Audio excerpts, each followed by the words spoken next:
Le livre que nous vous présentons, Cacher cet islamisme, voile et laïcité à l'épreuve de la cancel culture, n'est pas un pamphlet. Il est le dévoilement lucide d'une réalité que d'aucuns se refusent de voir. Universitaires, politiques, associations, institutions, citoyens.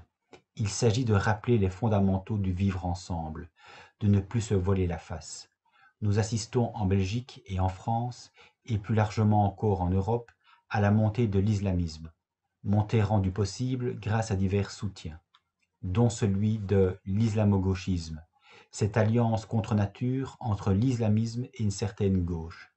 Une alliance qui se trouve être parfaitement définie et sourcée dans ce livre collectif écrit à 8 voix.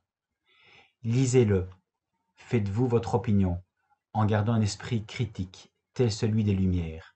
C'est que mal nommer les choses, c'est ajouter au malheur du monde, disait déjà Albert Camus. Et quand les hommes sont opprimés, c'est une tragédie. Quand les femmes sont opprimées, c'est la tradition, disait pour sa part Letty Pogrubin. Nous en avons eu un exemple frappant avec l'Ukrainienne Anna Muzychuk, 3 fois championne du monde d'échecs, qui s'était montrée prête à perdre tous ses titres. Pourquoi?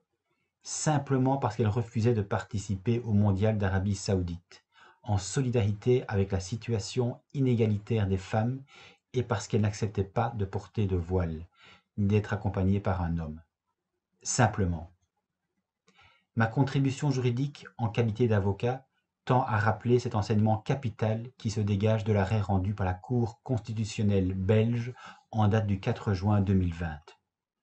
Arrêt aussitôt décrié par certains comme étant islamophobe et désapprouvé par d'autres comme UNIA, parti à la cause et qui entendait prôner une neutralité dite inclusive. Quel est pourtant l'enjeu sociétal? Une haute école de la ville de Bruxelles souhaitait, en prenant un règlement d'ordre intérieur interdisant tous les signes convictionnels, ainsi du port d'insignes, de bijoux ou de vêtements qui reflètent une opinion, une appartenance politique, philosophique ou religieuse, elle souhaitait créer un environnement scolaire totalement neutre, où ne s'exerce aucune pression sociale de la part de ceux qui rendent leur opinion visible. Pour faire bref ici, la Cour ne fera que consacrer un objectif parfaitement louable: créer un environnement éducatif totalement neutre. Cet objectif, dans une démocratie nécessairement plurielle, est en effet non seulement légitime, mais également nécessaire pour, je le disais en débutant, vivre ensemble par-delà nos différences, qu'elles soient familiales, culturelles ou religieuses.